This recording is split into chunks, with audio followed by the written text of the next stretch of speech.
Hello friends, સ્વાગત છે તમારું રસોઈની મહેકમાં। આજની રેસીપી છે મસાલા ક્રિસ્પી ભાખરી, જે સ્વાદમાં ખૂબ મજેદાર છે અને સાથે જ બનાવવી ખૂબ જ સરળ છે। આ ભાખરીને સવારના નાસ્તામાં ચા સાથે કે બપોરના જમવામાં તમારા પરિવારને ખુશ કરી દેશે। તો ચાલો જોઈ લઈએ ઘરમાં વપરાતા મસાલા અને લોટનો ઉપયોગ કરીને આ ક્રિસ્પી મસાલા ભાખરી કેવી રીતે બનાવી શકાય।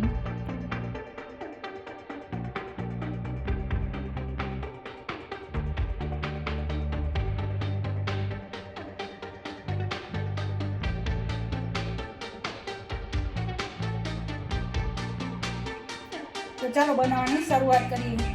આ એક વાટકી રોટલીનો લોટ છે। આ કરકરો ભાખરીનો લોટ જે કહેવાય તે લીધો છે, એ આપણે 2 વાટકી લેવાનો છે। હવે તેમાં આપણે સ્વાદ અનુસાર મીઠું લઈશું, આપણે લાલ મરચું લઈશું, હળદર લઈશું, થોડું ધાણા જીરું લઈશું, આ જીરું લઈશું, આ ગરમ મસાલો લઈશું, થોડોક અજમો લઈશું,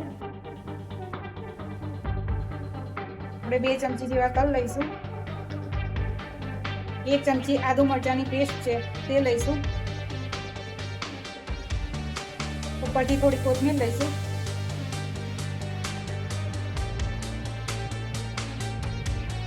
થોડી હિંગ લઈશું। હવે બધાને મિક્સ કરી લઈશું।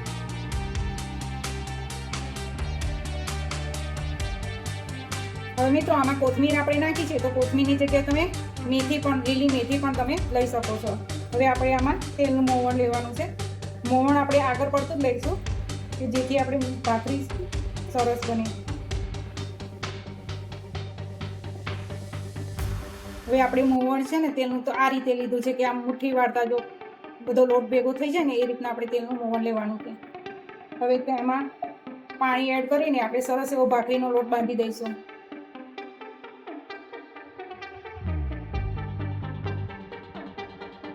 હવે આપણો લોટ બંધાઈને રેડી થઈ ગયો છે, કે આ રીતના આપણે ભાખરીનો લોટ બાંધ્યો છે, જે નોર્મલ ભાખરીનો લોટ બાંધતા હોય ને એ રીતના જ આપણે બાંધ્યો છે।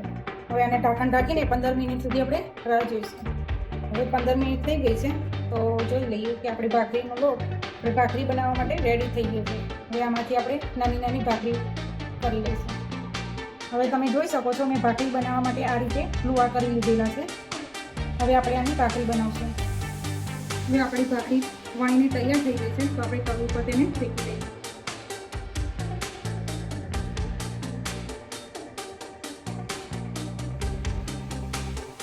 હવે આ જોઈ શકો છો આપણે આ રીતના હવે ફેરવી દઈશું।